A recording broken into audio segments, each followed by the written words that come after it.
Welcome to the Untypical Parent Podcast, where doing things differently is more than okay. I'm Liz Evans and I am the Untypical OT and I am your host. I'm here to open up conversations that go beyond the stereotypical child, parent and family.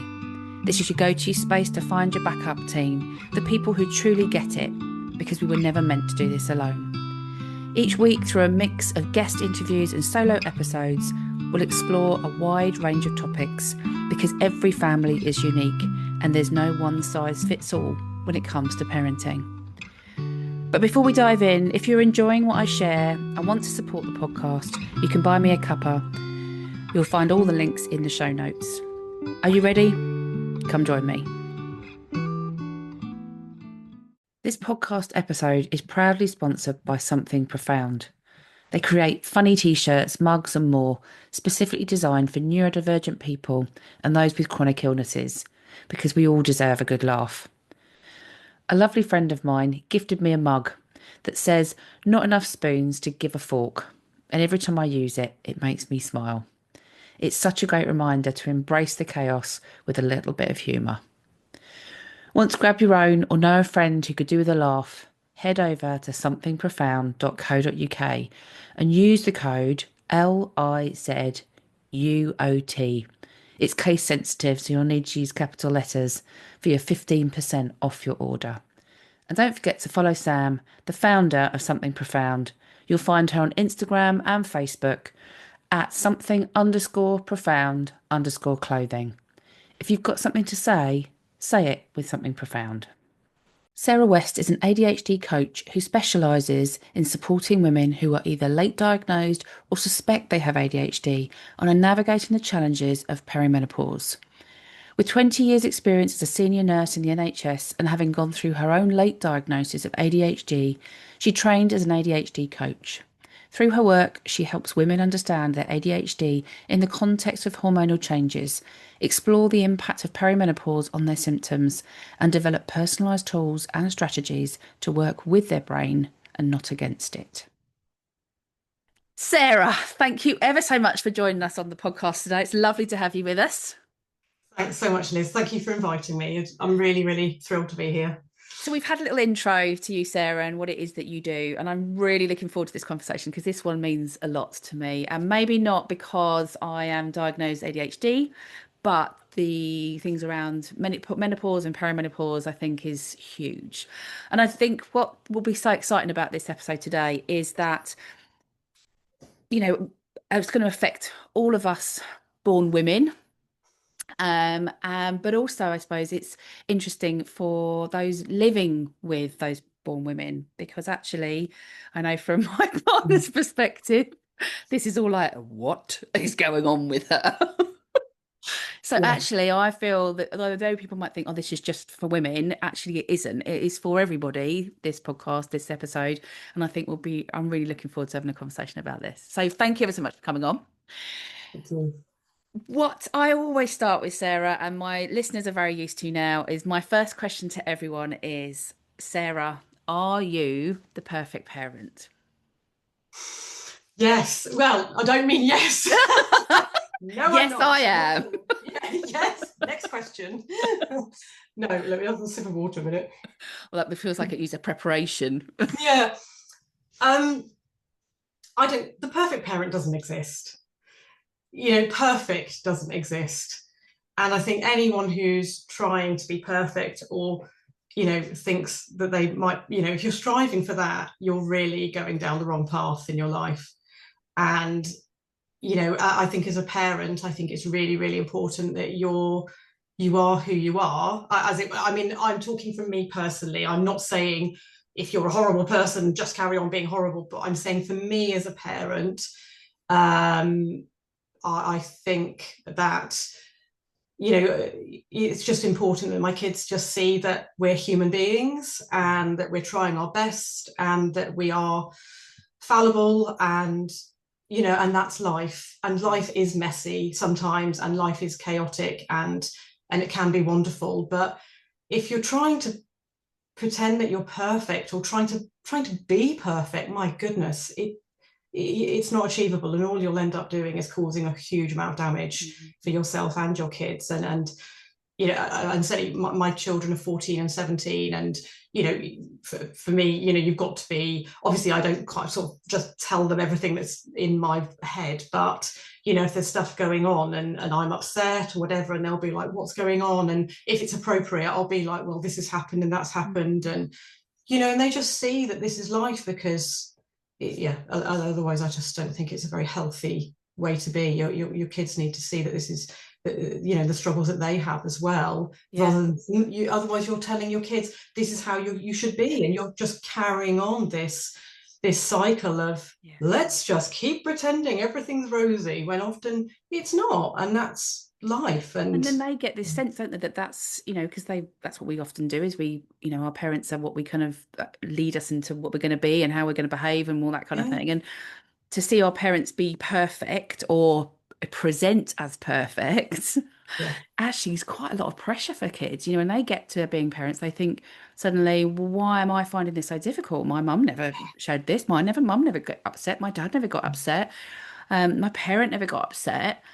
And actually then, as you say, just kind of self-perpetuates that cycle of huge amounts of pressure that we put on ourselves as parents to be perfect and get it all right all the time. And it's hard, I think, sometimes as a parent to be really real with your kids and say, I'm having a tough time. And like you said, there's that anxiety of, well, how much do I tell them? How much can I give my kids, and what should I hold on to? And that's a really tricky balance sometimes, because some kids will manage more than others. Yeah, absolutely. And I think, I mean, certainly with our children, we've always just said to them, you know, as long as you're good people and you're trying your best, that's the most important thing for us. And you know, and they, you know, and yeah, we all have rubbish days and stuff can go on, but you know, as long as they know that you know, we wouldn't do something negative on, you know, on purpose. You know, if we are late for something, or we, you know, haven't done something, none of it's done on purpose, and we're just human beings and we're trying our best. And I think that's really the main you know, thing that I'd want my kids to know. And I think that's really important, isn't it? Even when it doesn't matter whether you're in a additional needs family or actually whether you're in a more typical family, that actually that goes across the board, doesn't it? That's not specific to, you know, additional needs families. But you kind of touched on, you've got two children. So tell us a bit about you and your family, Sarah, and who you've got, and what wonderful mixes you've got in your family. So there's me. I'm diagnosed with ADHD, and I'm on the pathway to get an autism assessment at the moment. And there I'm got my husband, who is neurotypical, and then I've got two daughters. One is 14 and she's formally diagnosed with ADHD and autism. And then I've got a 17-year-old who's just had a formal autism diagnosis, and also that very strongly suspect she's got OCD, but that's another thing to talk about another time. Okay. And your diagnosis, your kind of ADHD diagnosis, has that been a later in life diagnosis or when you were younger? So mine, I got mine, I think it's about three years ago now, 2 or 3 years. It will be 3 years ago. Yeah. Recent. Yeah, quite recent. And my younger daughter, she got her ADHD diagnosis was nearly 2 years ago, and she got her formal autism diagnosis about a year ago, but we'd waited nearly 4 years for that. We were on the waiting list with CAMS. Wow. In the meantime, her mental health really deteriorated within that time frame, and I wouldn't go down that pathway again. And then my older daughter, I feel a real guilt, because she, you know, I've got two children who both diagnosed with autism, and they both present incredibly, they're such different people, you know, they're both absolutely wonderful, but their autism and their neurodivergence both show up so differently. So my older daughter, I'd asked teachers at schools, you know, for years, I'd said, do you think she's autistic, or do you know, and I was told she was quirky, and I was told, oh, no, you know, and then and you know, and we just, because our understanding of neurodivergence was so different when she was little, that, whereas my younger daughters, she was much more of a kind of spiky profile, or whatever you'd say, much more obvious, and she's very, very much like me, how she presents.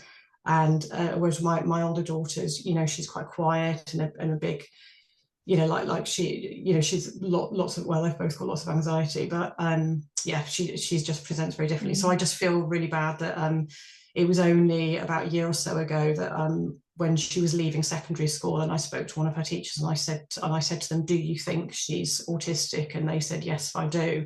And no one had ever said that to me before. And suddenly I was like, because for her to get the support in her doing her A levels at her college, she had to be on a pathway for a diagnosis, for an assessment. So we were almost forced into, whereas before I'd just been told no, and we suspected it, but hadn't really done much. And that's really hard, isn't it? I think, because yeah, I can hear you say, I feel bad about that, but actually you were asking at that point. But actually, and it's really, as parents, we do go out and ask, don't we? Especially when possibly it's our first one, because we think, well, is this typical? Is this normal? And then people come back and go, oh no, and you think, oh, I'm just being over dramatic, and it's just me, and we go down that route, and actually. It feels like somebody to say, actually, no, I can see this as well, that you go, oh, it's not just me then. Yeah. But that's really hard, that when you're trying to find a way forward for your kids when nobody else is seeing it. And I know there are lots of parents that will be listening to this that have been through something similar, and that's really tricky when you feel like you're seeing something, but everybody else is going, oh, they're fine. Or the typical, they're fine when they're in school. When you're not around, they're just fine.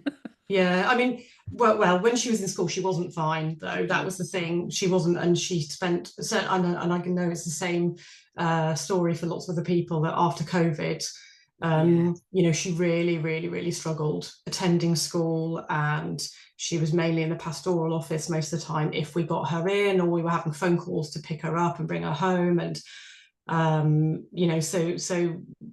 but because there was no kind of formal thing around it, school did say, oh, she can't go into a smaller room for her GCSEs, and she can't do this. And so but then we ended up just saying, well, we just won't bring her in then, and we won't, and then they were like, oh, okay, then we'll, then they made the accommodations when we started saying, her mental health's more important than the GCSE. So, it was just, you got to that point, which is a shame. And I know this is tens of thousands of parents are in the same position, where you're just fighting and fighting. And this was just daily. It was just daily stuff, daily, me looking at my phone and just multiple texts, just from my daughter, just, asking, saying, help me. I was just reading these things when I was in work, saying, help me, mum, I can't do this. I can't stay in school, blah, blah, blah, all of this. And then, the whole time we were just in this sort of fight and flight constantly. So it was, and meanwhile, in the background, I suppose as well, you're getting your diagnoses as well, or you've had your diagnosis by this point. So in the middle of all this as well, you've got your diagnosis as well. So we know, that's tough on us as parents when we are trying to support our kids in systems that often don't support them, and the impact that has on us. But then I suppose on top of that, you've also got your own diagnosis going on in the background of ADHD. And what did that look like, Sarah? How did that impact you? Because I suppose you must have been getting to know yourself as an ADHD person. I don't know how you refer to yourself, which way around you do it. I know I'm a dyslexic person, but I know bothered. But I suppose I wonder how that affected you.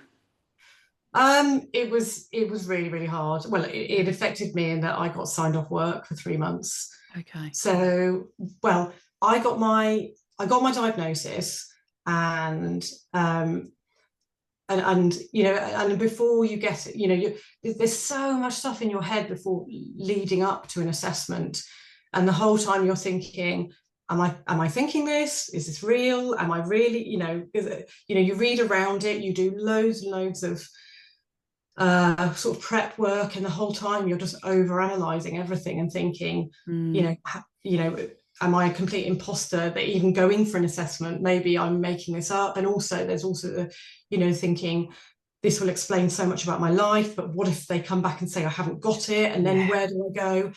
And there's all this headspace which is taken up with this. And then I got my diagnosis, and yes, I mean, I was, it was brilliant to get it, and to and I still had imposter syndrome afterwards, kind of like, oh, was that really me they were They got that about? right, yeah. Yeah. I remember that one when I with my dyslexia. I'm sure they've got this wrong, Yeah. But also it opens up this complete can of worms as well, where you're suddenly, it's just taking up your time, so much of your headspace, thinking about your whole life, and you start to join the dots of things that have happened to you, and you're thinking about your family members and how it's connected there and all this stuff. And at the same time, I was working as a nurse in the NHS. I was a senior respiratory nurse.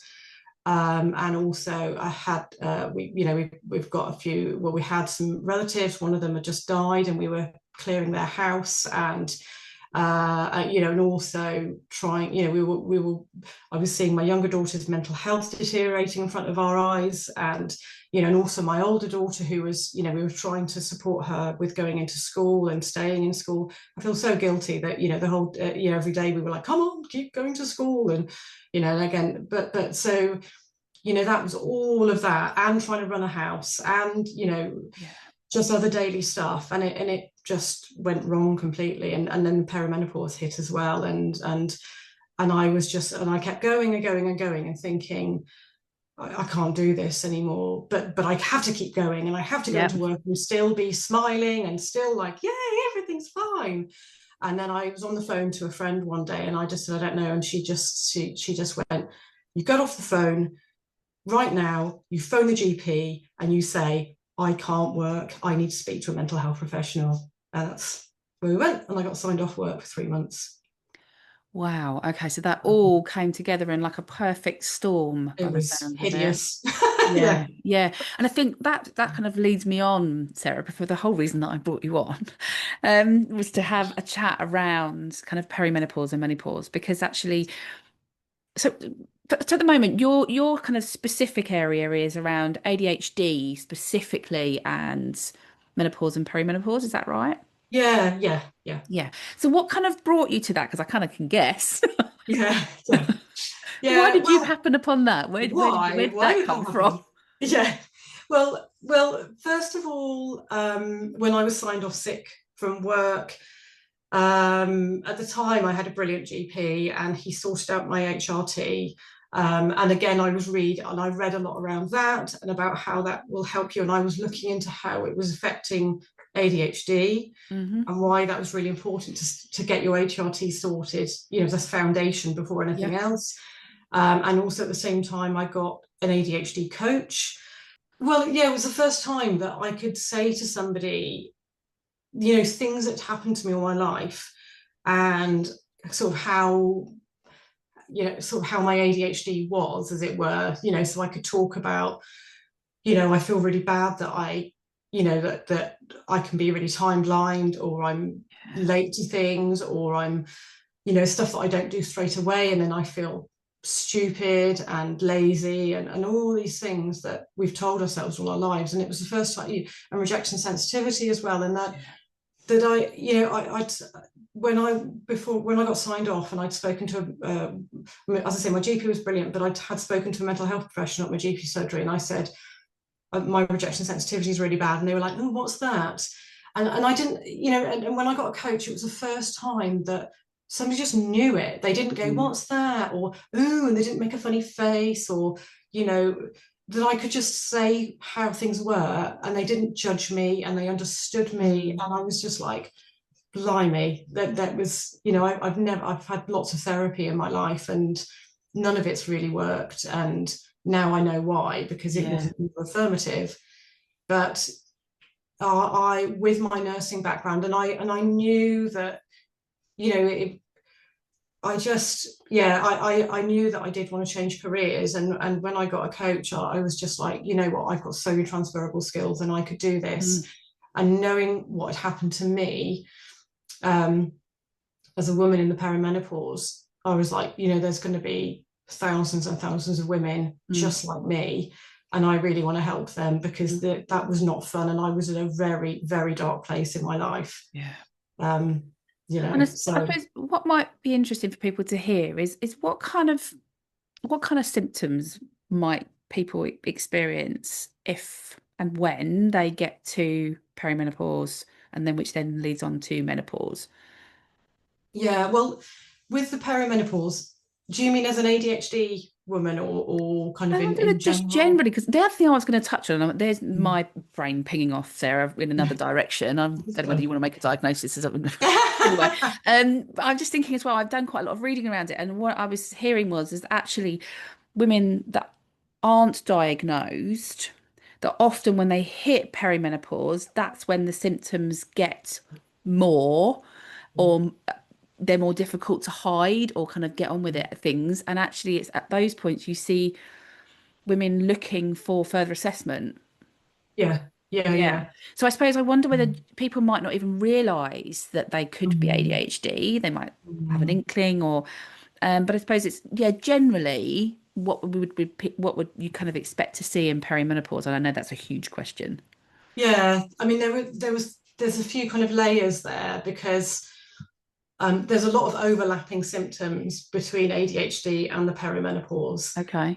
So, like brain fog and anxiety gets a lot worse, and, imposter syndrome and your like emotional regulation, that really can really get worse as well. And, irritability, your sleep is getting worse Yeah. and all of these things. And some people might say, oh, when I hit the perimenopause, I got ADHD or whatever, but ADHD is a lifelong condition.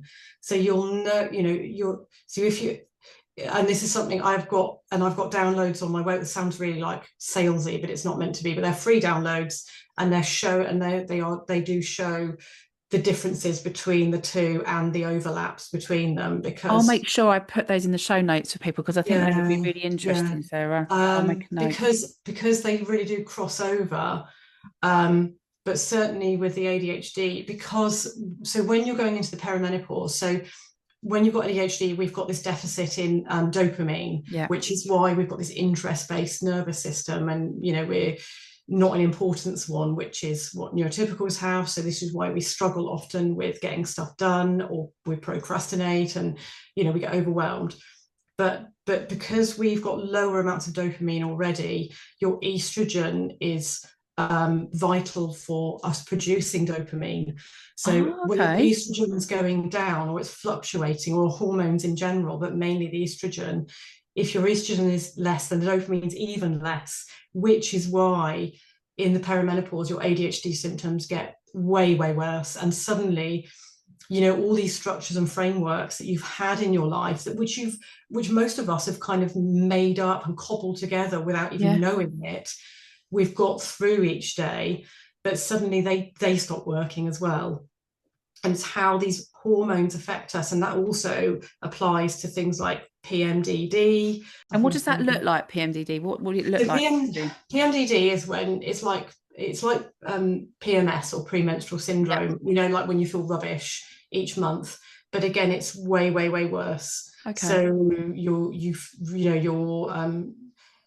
just feel really, your feelings are really, really extreme. So it's like PMS, but with bells on. Okay. So I just known all my life that when I was leading up to getting my period, when I was in that phase before you get your period, that then I knew that I'd always felt really, really dreadful Yeah. within that. Never knew why I felt suicidal every month. Um, Yeah. and And that also came in tied in with your cycle. You could pin that down. completely, yeah, Wow. yeah. Okay. And is that And easily diagnosed, Sarah? Is that kind of recognised by GPs a lot, the uh, PMDD? Because I've heard people talk about it, but yeah, I mean, I've had varying conversations with GPs, even just about my perimenopause, with them yeah, going, at one point, you're too young, when I was yeah. 20, I think. Blood tests aren't quite enough. You need a couple more points on the blood test before. Anyway, I'm going to digress again. But I suppose with kind of regards to the PMDD, is that widely recognised? Are GPs talking about that at the moment? Again, it's down to Dependent. each GP. Some Yeah. GPs will recognise it, some don't. Some, some will, I read some really terrible stuff on social media posts where people have been told, really, really invalidated and gaslit by GPs. Some GPs are amazing. It's just Yeah. how much they understand about neurodivergence, how much they understand about the perimenopause and the menopause. And some of them don't. And some of them will tell us it's all in our heads and make us out to be crazy people Mm. when, the same way that, like with our children, that you're going to people and saying, do you think they've got this? And they're going, no, no, no, no. But in your gut, you're like, I know my child. Yeah. And the same way that we know ourselves. And this is what makes me cross, is that as women, we're told that, oh, no, that's not right. And, oh, it's, I remember going to the GP because I was so exhausted all the time, and every day I just had to have a sleep for about 10 minutes and then I'd feel better again.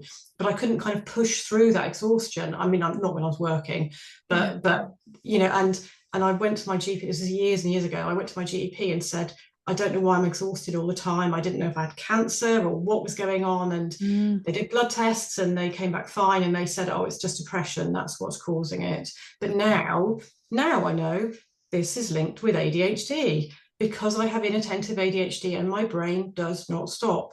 It's just going at a million miles an hour from the minute I wake up to the minute I go to sleep. And that's why so many of us are so tired all the time. Yeah. Yeah. Excuse me.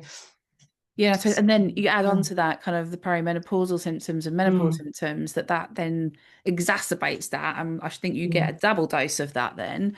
And I suppose there might be parents out there that are struggling at the moment, and I often think it's a bit cruel in a way that actually, often we look at teenage years as being quite a difficult time to support our kids. And then on top of that, a lot of us are at that age, depending on when we had our kids, but we are at that age when perimenopause can kick in for us. And then you start to think, if you're not recognizing that's what it is, it's just because I'm a rubbish parent, or it's because I can't get on top of this, and actually it's much more than that. And I suppose it's trying to work out and recognizing that it could be this, it isn't just what you expect as a parent to feel so exhausted you can't get through a day, that actually there could be something else going on in the background, and whether that's an ADHD diagnosis or whether that's, perimenopause or both that you don't actually know about. And that's really hard. And I suppose it's thinking, it's knowing about it. And that's why I was really keen to get you on, because to hear people talk about it, and menopause and perimenopause now is being talked about a lot more. And it's much more, I've learned so much in the last couple of years just from, celebrities around that are talking about it. And there's one in particular, I think, isn't there? But hearing people talk about it, I remember my mum going through menopause, but she never really spoke about it. It wasn't a discussion. I didn't even realize that it could be a big change for me. I just thought they just stopped one day. Hooray! The period just went out the window. Great. When's that happening? But actually, there's a whole lot more, and it can last for so long. Yeah. Yes, absolutely. And it affects all of us differently. I've never had a hot flush, never. Oh, okay. But it's affected me, cognitively, also, like, I had a lot of joint pain, I've had heart palpitations. I mean, they've got better after I started HRT, thankfully. But it's it's protecting your body in so many ways when when the hormones are changing and once they're declining. But yeah, like you said, I think our parents' generation, they don't talk about it as much. But also, just sort of kind of organizing your day around doing this, because the whole time, if you are, supporting kids who are neurodivergent as well, and trying to get the help for yourself. And at the moment, I worked in the NHS for a long time, so I know the system, but it doesn't make it any easier when you're phoning up, you've been told, you phone up to say, whether it's, you know, for your kids or whoever, you know, you're like, who do I speak to? You're trying to get through, you're fighting, you know, it was me, it was like trying to remember to phone up about, you know, whether it was, you know, a review, because my brilliant GP, they left the surgery, unfortunately, and then you're trying to just get somebody to review what medication you're on. I was on testosterone and they took me off it. And, you know, I was trying to fight to get that back, and then knowing who to then speak to, you know, if you, yeah, it's an absolute minefield and no one's there helping you. You're trying to get through to GP surgery and you're on the phone and you're 16th on the, you know, and they're like, you know, all these things. And it's just constant, and it's this just exhausting battle where, you know, you're just surviving each day and trying to remember to, you know, the GP surgeries, you know, you're getting this message, phone back at this time, and then we'll do, you know, and then you've got to remember to phone back at this time. Then you're in a queue. Then you know, for one space to get, you know, to to get my HRT reviewed, you know, then, you know, you're 11th in the queue, whatever. Then you get through, oh, that space has been taken, and you've been waiting all that, you know, and it's just another thing and another hurdle and another hurdle. And that was what was truly awful for me, certainly, was that, you know, you've just got so many things that you're trying to juggle, and it's really, really, really hard. Yeah. In GP surgery, Sarah, do they always have somebody that is a GP, for example, or a nurse that specialises in kind of women's health? Well, you'd hope so.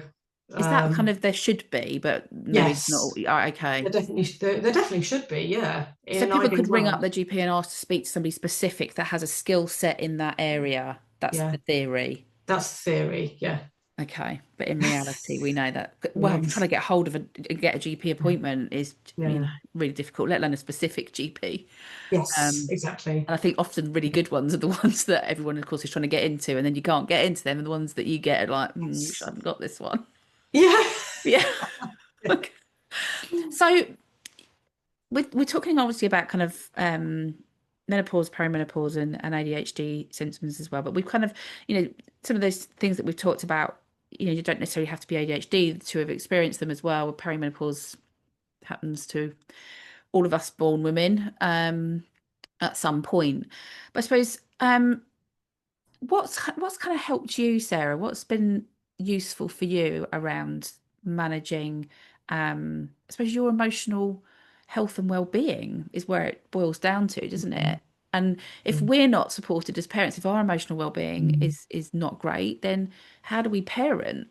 You know, that becomes more difficult and more challenging. And like you say, we're more irritable or, you know, finding it more difficult.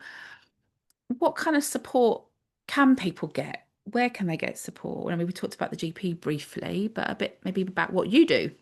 Yeah. Thank you. And and can I say that there are some brilliant GPs out there as well? There are. You know, for me, certainly getting my HRT was the biggest thing, because then, you know, that it was getting my hormone levels back within the remit of where they should be, and then I could start kind of tackling, you know, my ADHD, and because my emotions were so dysregulated, I was struggling so much with, you know, just getting a lot of tasks done each day, to get that baseline of my hormones sorted first, rather than trying to tackle my ADHD, if that makes sense, is getting that foundation sorted first of all. I know HRT isn't for everybody, and I also appreciate some people can't take it for medical reasons.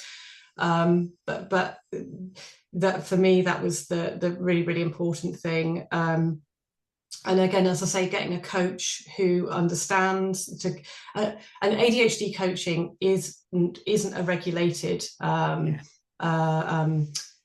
you know, career pathway. It's not a regulated thing in the world, in the UK and in the world. So anyone can say that they're an ADHD coach, and, you know, and people can do a lot of damage if they don't really know what they're doing. By just saying, oh, I've got experience of this, doesn't mean that you're good at supporting other people and understanding how this shows up for people. So for me, I trained at the, you know, a place called ADCA, which is the ADD Coaching Academy, which is known to be like one of the gold standard trainers in the world. So getting that, and that's where my coach was from, you know, that's where they trained as well. So that's really So good to know, isn't it? Because parents, yeah, if we know what to ask for and we know what we kind of are yeah, looking for, yeah, there are yeah, certain trainings, it sounds like, that are yeah, more, yeah, whether they're yeah, regulated or not, but they're kind of a better standard, maybe. yeah, yeah, yeah, And yeah. that someone's actually had some training. They haven't just gone on, do you know what? I'm going to set myself up Yeah. as an ADHD coach. Yeah, Yeah. I know, and certainly, what was I going to say now? Um, yeah, so if you are looking for a coach, make sure you're asking people where they trained, how long the course was for, do they get clinical supervision? Yeah. What does that look like? Is there a website for where they train so you can check that out as well? That's really, really, really important. And if people have done it properly, they won't be worried about sharing this information Yeah. with you. So and so getting a coach really, really helped me. An ADHD specific coach. So this is somebody who understood ADHD and really understood how it showed up. And I just didn't feel judged, and I just felt really, really understood.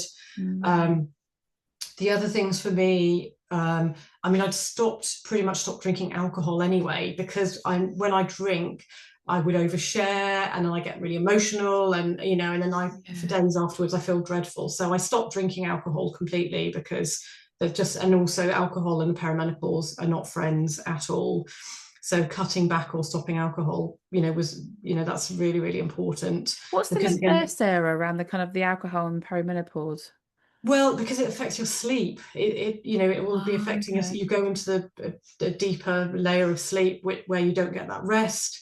And then when you haven't slept properly, then that really, really affects your emotion, your, again, emotional regulation and how you're Yeah. functioning cognitively. So that has a really big knock-on effect with that as well. Mm. And um, I mean, exercise, which I know, again, being when you're ADHD, very much like, oh, I need to exercise this amount every week. But then you don't do it and you can't do it. And then you tell yourself you're rubbish and then you throw in the towel completely. So even a really small amount Mm. really helps. So I mean, we've got a dog, so I do walk him regularly, but often getting out in the fresh air can help if my brain's feeling a bit overwhelmed. Um, and again, of course, nutrition and diet is really important, but again, that can be really, really hard as a parent, because um, I've got one child who'll only eat a really, really small amount Yeah. of food. So it's great people saying, eat this and eat these and eat nuts and eat blah, blah, blah. But if most of us in the UK, we can't live where we're, buying whatever, avocados and quinoa every day of the week. Most of us are just trying to get by. And if you've got a child, one of my kids for months, all she would eat was Yorkshire puddings, bought Yorkshire puddings. That's all she'd eat. You know, Yeah. so you know what I mean. This is Yeah. real life for so many of Yeah. us, where you're thinking, what nutrition can I get in them? This will help them. But one of mine, just trying to have protein is virtually impossible. So it's kind of you're kind of going with what you've got. So it's, again, nutrition is really, really important for us and for your brain function, and having that protein to help, when we have these dips when we feel really, really hungry. But it's I know it's like when you've tried everything possible to try and get your child to eat stuff, and they don't eat it, and all they want to do is have chocolate and crisps, and And then you end up cooking like three different meals, don't you? yeah, Because I'll cook, I've got one that's very particular about what he will and won't eat. And we've only yeah, got kind of about 4 or 5 meals that he'll eat on repeat. yeah, And I yeah, don't want to eat them. If I ate yes, them, I'd be the size of the back end of a bus, yeah, and I'm meant to be keeping my weight down with arthritis, but that's not yeah, helping. Um, and I get to the point I cook their meal and then I think I can't be bothered now to yeah, cook myself something. I'm so exhausted by the end of the day. yeah, I've yeah, cooked them a meal and then I end up thinking, oh, I'm not going to eat that because it's not good for me. But then I end up eating like half the pasta that's been left in the bowl because I just think I'm really hungry and I can't bother to cook anything. I'll only eat that small bit because it's only a small bit. And then an hour later, I think, oh, I'm hungry again. yeah, And then yeah, I'm yeah, then I'm looking for something else, and I'm worried that I'll have a piece of toast and think, well, it's just one piece of toast. But I haven't really thought about the pasta that I've just eaten as well. So now I've just yeah, had the biggest carb intake Yeah. with Yeah. nothing about the fruit and veg that's still sat in the fridge. I've got Yeah. it. I just Yeah. haven't cooked it. Yeah. And like you say, real life kicks in, doesn't it? Yeah. Especially when we're stressed as parents, or Yeah. we're going through tricky times with our kids, is how do we look after ourselves? And that's a lot of the work that I do, is looking at, supporting parents to be able to look after ourselves, which we are Mm. notoriously bad at doing. Um, Mm. Yeah. and when you add in that maybe diagnoses and Mm. perimenopause, you can see why it is a recipe for a disaster at some point. Yeah, yeah, and trying to remember to eat at certain times as well. Yeah. And I mean, like last night, I cooked because one of my children is vegetarian, so I did a veggie chili, and one of my daughters won't eat the chili, but she does have the rice, and she'll have grated cheese on it. So we kind of have the same Okay. sort of meal, but Yeah. that doesn't always play out like that, and sometimes they can be a bit random. But also just one thing I've learned as well is trying to make sure I've got protein around, which I can have if I'm having a dip as well, Yeah. like just having boiled eggs or scrambled eggs for breakfast or something like that, which is easy to cook. And then I can, it's not, and then it doesn't feel like I'm doing something really, really big, Yeah. like you said, and you end up sort of, and I know, and I used to think like years ago, I'd be like, oh, these parents that cook separate meals for their children. I was like, God, they know they eat when they'll eat what they're given. And now I'm that parent who's just saying, I you're learned eating the something. I learnt the hard way with that one, because I sent my child to school thinking, right, school dinners, this is going to sort him out. Yeah. I'm not sending lunch. He will eat because he will be hungry. Oh, So I've got a right. neurotypical son that worked a treat. Yeah. Yes. Yes. My autistic son, which I didn't realize was autistic at the time, yeah, Yeah. stopped eating. Yeah. Stopped Yeah. eating. And by the time Yeah. he get home, he was so foul because, of course, Yeah. he hadn't eaten since, Yeah. 7:30 that morning. And it's now 4 o'clock in the afternoon. Mm. That in the end, I just Mm. thought, I'm sending back lunch. Yeah. I Yeah. gave in. Yeah. And Yeah. they will kind of, I think the kids around the eating, it's so difficult, isn't it? Because you just Yeah. think, oh, they'll eat Yeah. eventually when they're really hungry, and they don't. And also I think the other thing I've realized is that people say that because that's what happens for them. So Yeah. if you say they'll eat when they're hungry, what they mean is I'll eat when I'm hungry. Yeah. But with our neurodivergent kids, no, they won't, like you said. And they would just go, nope, door shut. And Yeah. that's not how their brains work. And that's what people don't understand, is that neurodivergent kids, people, like even in schools, people are telling our kids what they need. They're telling us what our kids need. We know what our kids need, and our kids know what they need. And Yeah. that's what we're not being listened to, Yeah. because maybe it is too much hard work for, it's going to cost schools a lot of money. It's going to, whatever that is in that system. But that's one thing we've really leaned into as parents, is that we know our children. Yeah. We know them more than anyone Yeah. else. Yeah. And and you give less of a toss when you get to our age as well. You're Yeah. just like, I don't care. I'm advocating for my child, and I'm saying this now. Whereas years ago, I would have gone, oh, okay, and gone along with what they said. And I'm like, nah, that's not washing with me anymore. So And I wonder whether there's I'm just trying, I'm seeing a link there. And, but, for us as, going through perimenopause, is that mm, it's trusting what we've, because a lot of time I speak to yeah. women, I knew something wasn't right. I knew I Yes. felt different, Yeah. but kind of being told, oh, it's just this, or it's just, oh, don't worry about it, or you're just tired, or, it's what's Yeah. going on with the kids. And that Yeah. like we touched on earlier, you get used to kind of going, oh, it's just me. It's not, Yeah. what I'm seeing in the kids is not the issue, it's me. That Yeah. actually around the perimenopause, that we do the same, that we think, Yeah. oh, it's just me, it's nothing. This can't be it properly. I'm not getting hot flushes, so it can't be perimenopause. I'm not getting this textbook symptom, and actually deep down, when we stop and pause for a bit, we often know it is Yeah. different and things don't feel right. Yes. Yeah. Yeah. Exactly. It's I trusting suppose our what it trusting leads me that. on to thinking about was, if you could go back to your younger self, Sarah, and hindsight's a wonderful thing, shoulda, coulda, woulda. But if you could go back to your younger self, is there a piece of advice you would give yourself if you went back? So is that me going back knowing I had ADHD? Yes. Right. Get my head around this. So I'm going back to my younger self, and my younger self now knows they've got ADHD. Is that No, what you doesn't mean? know they've got the They don't ADHD. know. Oh, What would I your was future? young. I was young a really long time Yeah. ago.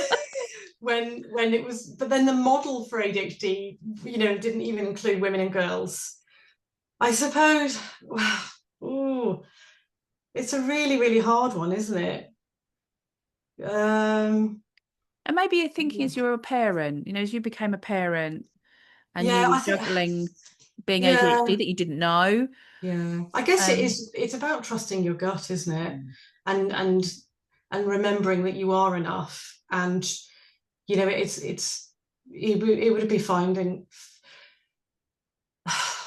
It's a really, really hard one. Yeah, trusting your gut if you feel something isn't right, but it's having that courage to advocate for yourself, and and certainly growing up, always feeling I was wrong, that Yeah. I didn't fit in, that I was always on the periphery of everything. Yeah.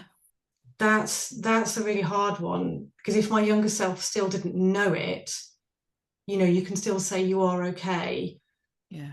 but you're still growing up in a world, if you're still growing up in a world where everything is telling you that you're wrong and you need to Mm. mask and change and be like Mm. what you think everyone else is like, whereas they're probably all doing the same thing, so it's all a big farce, really. Mm. I And I think guess it's really that's, yeah. interesting what you've just said as well, because I think I've had quite a lot of people on the podcast talk about, you know, being able to advocate basically and say, this is what I need. And, if only I could have gone back and said this, that, or the other. But actually, we often have that conversation on the podcast about, but how easy is that? I think that's something that Mm. comes with age and time, Yeah, and sometimes it's yeah, personality. Some yeah, people just, that's just not their yeah. personality, and to do that is really, really difficult. Mm. Yeah. So it's finding a way to do that, but sometimes we almost kind of need to go through a process, if that makes sense, to be able to learn those skills and to be able to do Yeah, it. yeah, yeah, So yeah, maybe definitely. maybe you would go back and not change anything. Maybe that was just something that you had to go through. Yeah, yeah. I mean, it certainly wasn't fun growing up. And the family situation I was in wasn't great at all. Mm, So yeah, it would be lovely to change all of that. mm. But then if I still wasn't aware of what it was, and I couldn't change, you Yeah, can't yeah, change the yeah, situation around you. And in the 1970s and the 1980s, it was just a just get on with it yeah. mentality. Yep. And it was, and our parents, now I realize my parents, one of them 100% was autistic ADHD, and the other one I strongly suspect was ADHD. I'm very, very sure that they were. Mm, That, mm. so you're growing up in this weirdly chaotic, household. Which is normal. Yeah, You. yeah. Yeah, that's your normal. So that's a really, really hard thing. But I guess, yeah, trusting your gut and Yeah, just, I think that's a really important I one. think I think probably there were a lot of things I did because when I was younger, that I did work because I'd be like, oh, because that's what people do. So I'd just go along and do it. And then I'd be like, oh, why did I do that? And now I wish I trusted my gut more and been able to be like, no, I don't want to do this, or, Mm. you know, and that's when it got really dangerous. And I guess yeah, I had an eating disorder for 15 years, a very serious eating disorder from when I was a teenager. I'd love to have changed that. That would have been nice. Yeah, yeah. Yeah. Tough time. A tough time. But again, there's links, and there's so many links now with ADHD and autism, with eating disorders and disordered eating, Mm, which I'm aware of now. yeah, But at least at our age now, that we are aware of this, yeah. and we can support our kids around this as much as we And can. doing the job that you do as well, working with parents, maybe when they, Mm, are in those moments when they're questioning it, when we didn't get that support, is hopefully mm, that's what we're now providing, and you're providing in your yeah. with what you're doing. Well, if you've got a parent at the moment, say for example, might be thinking, oh, I think I probably could be maybe ADHD, and maybe is in that kind of perimenopausal thing and thinking actually it could be which is it? It could is Mm. it one or the other or is it both? Mm. What piece of advice would you give to them as a parent at the moment? What would you say to them is the most important thing to do at the moment? What they're thinking about what, asking for an assessment, you mean, or they're just thinking Not around. necessarily, just but just they're having a tough time at the moment and they're querying whether they could be ADHD, whether this is perimenopause. Mm. What would be kind of your advice to them at the moment? Um, well, if they're thinking it might be perimenopause, as I say, I've got the downloads on my website which can show the difference between, it can show how hormones affect you with That would be ADHD. really good for people to look at. That's one thing that you can look at the differences and how you're affected and how your cycle affects you and that sort of thing. So then it becomes clearer, and you can download those and you can take them to the GP. If you say to the G, again, as a kind of validation tool, that if you say to them, I've got these symptoms, and if they go, no, no, no, you can say, well, I've got these here, and this shows that I tick these boxes and Yeah. happening, and you're looking at what symptoms you had when you were younger, because of course women and girls present very, very differently to the standard, stereotyped, little boy bouncing off the walls, because girls present they're much more sort of daydreamers, much more anxiety, much more high achievers, real people pleasers, that sort of thing. Mm. So it's looking and having that wider reading about understanding how ADHD shows up for women and girls. I can't remember the other question you said. So that was it. It was just kind of, I suppose, looking Yeah, at the kind of menopause and ADHD yeah, and and how how that they. might support them. But that sounds like a really useful download that we'll definitely put in the show notes so people can find that, just to have a Mm, think about being able to pull out what might be what, because that's when it's really mm, complicated, isn't it? When we're trying to go, well, is this or is it that? And yeah, in my experience with the GPs, they're kind of the perimenopause bits. If we can't put a name on anything else for it, that must be what it is. yeah, yeah, And you kind of have to yeah, wait to go through all these tests and and tick that. No, it's not that. It's not that. Well, okay, this is what we're left with. It probably is. yeah, And meanwhile, you've just waited however long. yeah, yeah, And yeah. that's Or they, that's yeah, really hard. So that yeah, might be really helpful for people. yeah. Um, just finishing off here, Sarah, where can people find you if they're kind of interested in kind of being in contact with you or maybe working alongside you? Where can they find you and what are you doing at the minute? What am I doing at the moment? So at the moment, yeah, so I'm doing my ADHD coaching for perimenopausal women, and I'm also qualified as an adult autism assessor as well. So I do that. I'm still working as a nurse. I'm doing that as well at the moment. My website is www.sarahwest hyphen, so that's the dash across, ADHD.com. My email is hello@sarahwest hyphen ADHD.com. So that's how people can contact me if they want to. I'm on LinkedIn as well. So if people want to find me there, and I'm on Facebook as well. So I think that's everything. And we'll put all those ways that you can contact Sarah in the show notes so you can reach out to Sarah if you want to and if you've got any more questions. But other than that, it just leaves me to say thank you ever so much for coming on. Thank you for coming on and talking to me. This was, as I say, one that I was looking forward to, and it's been good to talk about it, and really interesting in that link around ADHD as well. That I haven't kind of looked down so much. I've been more kind of just around the perimenopause and the menopause, but looking in around that ADHD and, as you say, kind of the diagnostics around women and ADHD is poor in the fact that they don't get diagnosed. And often at this point in our lives, when we hit perimenopause and menopause, that then becomes, those difficulties become more exacerbated and more pronounced and make you feel like you're losing the plot. You're not. Yeah, And hopefully this podcast will help a bit with that and maybe send you in a different direction that you can get some help for that. So thank you ever so much for joining me, Sarah. I really appreciate it. thanks so much, Liz. Thanks for having me Thanks. on. Thank you for listening and choosing to spend your time with me today. If you enjoyed this episode, please do share it with a friend who might just feel reassured to know that they aren't on their own. And if you've got a moment, a quick rating or a review helps others to find the podcast too. If you want to stay in the loop with the podcast updates and all things Untypical OT, just drop me an email and I'd be really happy to add you to the list. Take care, and I'll see you soon.